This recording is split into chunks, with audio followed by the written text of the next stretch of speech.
Hello and welcome to the John Ark Show. Today's show is called Safest and Most Affordable Cities to Live in. Before we begin, I want to encourage you to subscribe to our channel for free. You can also like, comment, and follow us.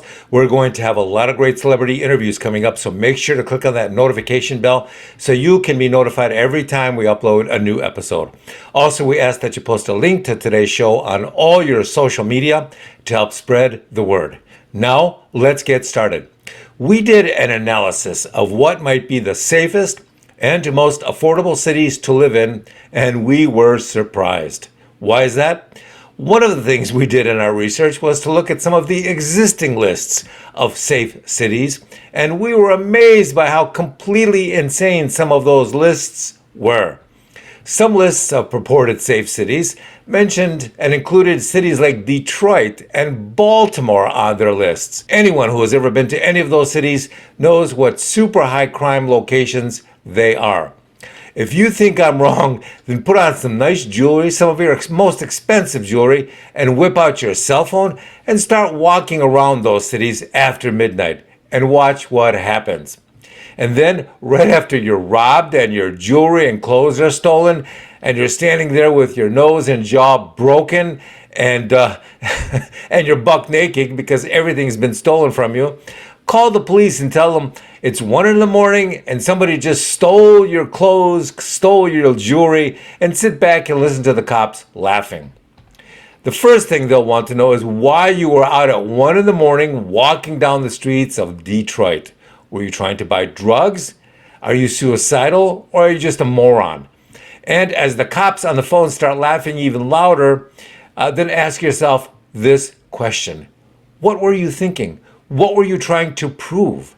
Today, we're going to give you the real deal about cities that are safe and or affordable. To qualify to be a safe city, it needs a fully funded police force and prosecutors and DAs that really do their jobs and arrest and prosecute criminals. They don't just release them 5 minutes after they bring them in. To qualify as an affordable city, they must have homes selling for less than $400,000.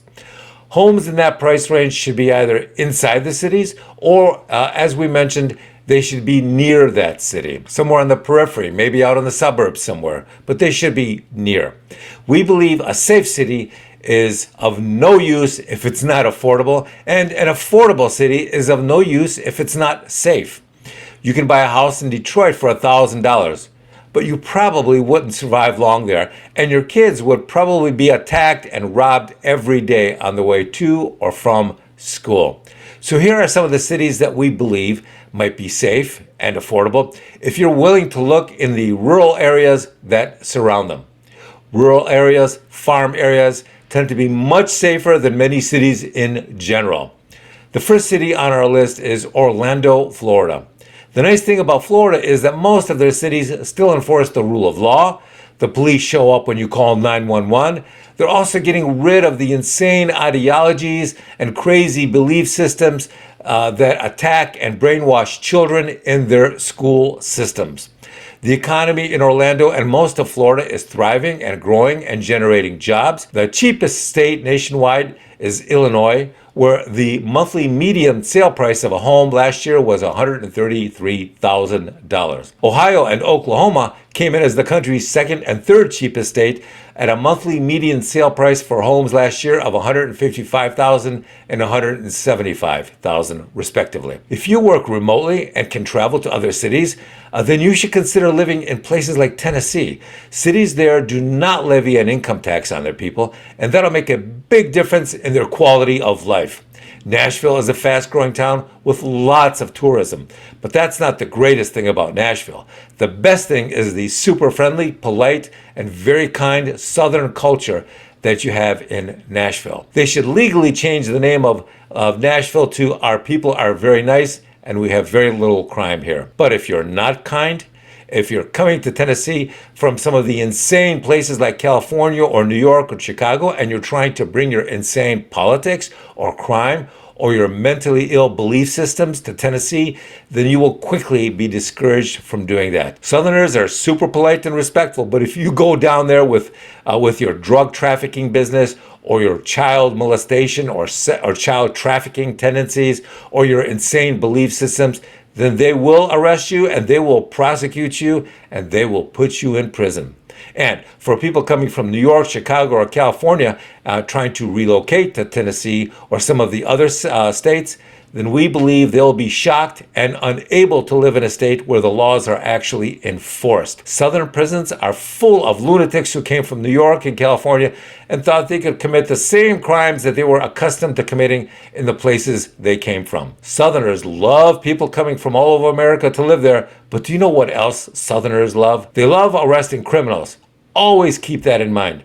Another nice place to consider is Utah. Why is that? Because there are a lot of Mormons living in Utah, and they're a very peaceful and religious group of people.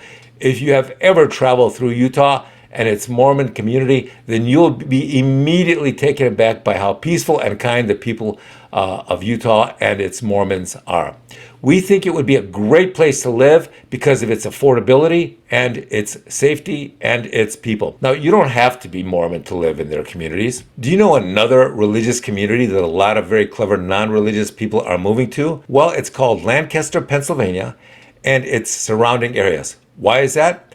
Because the Amish people who live there are extremely peaceful and polite, and the area is very low crime. They mind their own business, and there's so little crime in their communities that you can't help but appreciate the silence and the absence of crazy people. So that's why a lot of people are moving there to their religious communities. What's funny is how all of these mentally ill places like California and New York and Chicago have been making fun of religious people and religious communities for decades. They would try and brand religious people as crazy. But look what's happening now as people are fleeing the crime and the insanity and the mental illness of places like New York and Chicago and California.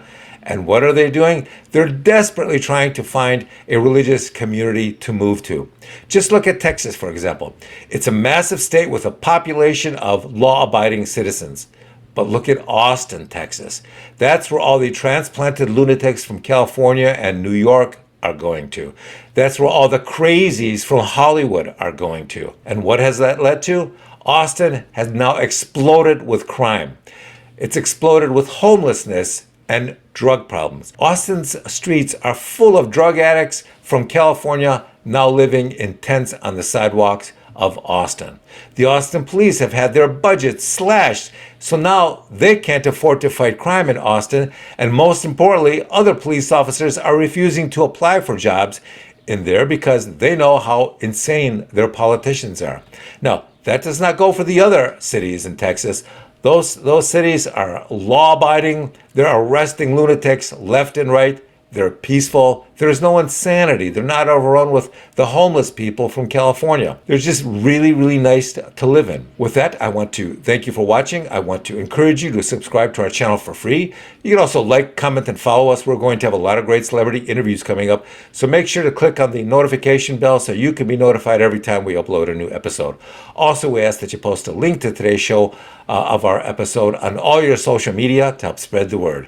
Thank you, and we shall talk to you soon. Bye-bye.